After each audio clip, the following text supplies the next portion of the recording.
feel so cold inside, my darling, and yet you keep my... Somewhere in the world tonight, two people are having their first dance. The lights are low. Their families are watching, and a song is playing over them, soft, hypnotic, the one they chose, because it felt like the most romantic thing they had ever heard. Every breath you take, every move you make. I'll be watching you, and nobody in the room realizes they are dancing to a song about a man who cannot let go. A man watching an ex he still believes he owns. The most played wedding song of its generation is, if you actually listen to the words, one of the creepiest lines ever put on the radio. The man who wrote it knows this, and it drives him a little bit crazy. We will get to what he has said about it. But not yet, because here is the strange thing about Every Breath You Take. It is a masterpiece of misunderstanding. Millions of people have handed it to the person they love most as a promise of devotion, when the man who wrote it meant it as a portrait of obsession, surveillance, jealousy, ownership.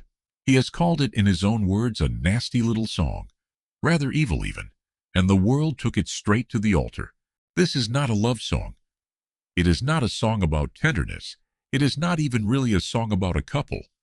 It is a song about control, about the thin, dark line between loving someone and refusing to let them go. And the fact that we all hear it backwards might be the most honest thing about it. The band is the Police. The song is Every Breath You Take, and it is the most beautiful threat in pop history. To understand the song, you have to understand the state. The man who wrote it was in. His name is Sting, the band's singer and bass player and chief songwriter. And in the early 1980s, his life was coming apart. His first marriage was collapsing.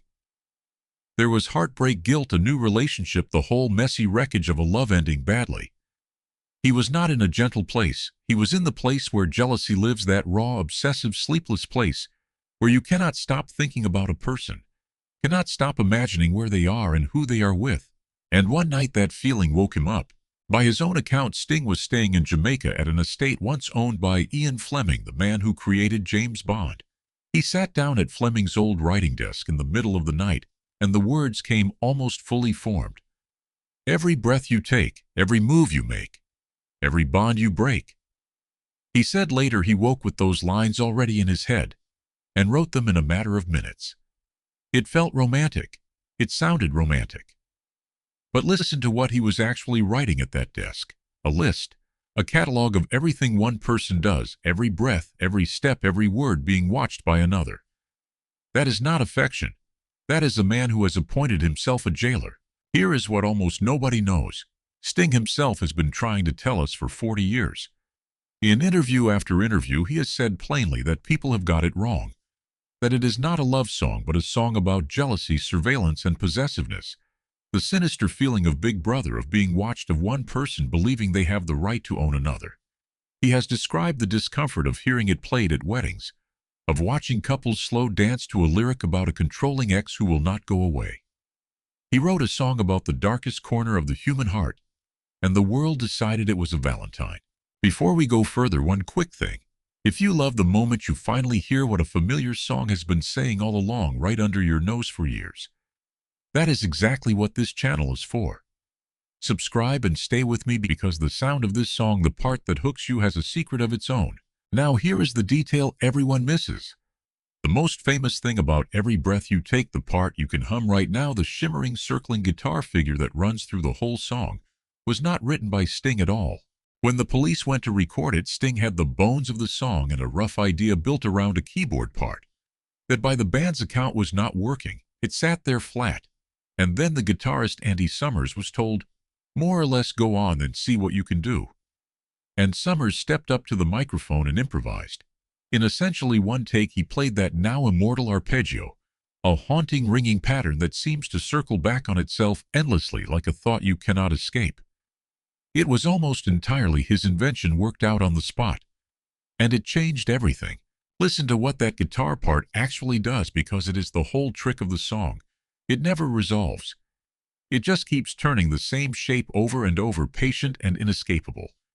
It sounds pretty, it sounds gentle, but underneath it is relentless. It circles you the way an obsessive mind circles the person it cannot release. The music is doing the stalking. The beauty is the trap. That contrast between how lovely it sounds and how dark it is exactly why the song fools you. And it is why it is a work of genius. And here is where it gets strange, because the band that made this hypnotic, controlled, perfect record was at that very moment tearing itself to pieces. The Police were not a happy family when they recorded the album this song lives on. By every account, the sessions were tense to the point of misery. Sting and the drummer Stuart Copeland, two enormously strong personalities, clashed hard, so hard that the stories say they sometimes had to record their parts in separate rooms, unable to be in the same space. The very song that sounds so seamless, so locked together, was made by three men barely holding it together. And not long after it became the biggest hit of their lives, the Police effectively fell apart. They went out on the highest possible note, and then they were done. Now watch the stakes climb, because this song did not just do well. It swallowed the year. Every Breath You Take came out in 1983 and went to #1 in America and stayed there for 8 straight weeks. It became the biggest single of the entire year. It won Song of the Year at the Grammys. For a band that was in the process of self-destructing, it was the ultimate cruel irony, their masterpiece and their tombstone arriving at the same moment. And the song refused to stay in the 80s. Because there is one more twist, and it is a big one. In 1997, more than a decade later, the hip-hop artist Puff Daddy took that unforgettable guitar figure Andy Summers' one-take Miracle and built a whole new song on top of it. A tribute to a murdered friend, the rapper Notorious B.I.G. That song, I'll Be Missing You, became one of the biggest records of the decade. And here is the twist inside the twist. It used Sting's song. So Sting, the man who wrote a song about ownership and control, ended up owning a giant share of another massive hit built on his back. He has joked about it for years, that a song about possessiveness turned into one of the most lucrative things he has ever possessed. The Stalker song made him a fortune twice.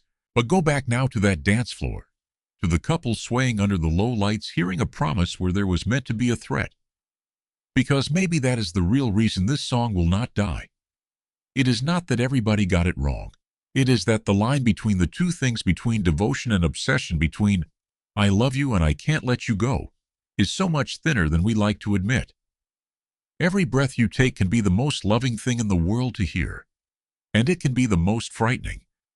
The song does not pick one. It holds both at once and dares you to notice which one you brought to it. This is not a song about romance. It is not a song about a happy couple. It is not even really a song you should probably play at your wedding. It is a song about the part of love that grips too hard, the jealousy, the fear, the need to watch and hold and keep. You have felt the edge of that. Everyone who has ever been afraid of losing someone has felt it. That is why the song gets inside you. It is not describing a monster out there. It is describing a shadow in you. So what do you actually walk away with after all of that? 3 things. First, Every Breath You Take is not a love song and never was.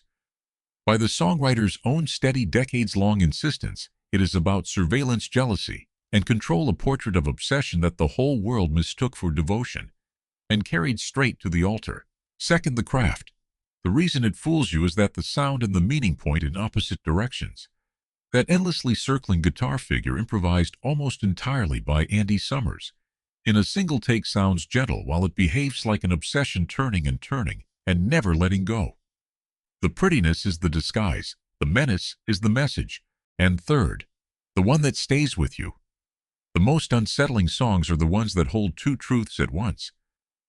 Every Breath You Take survives because the line it walks between loving someone and needing to own them runs right through every one of us.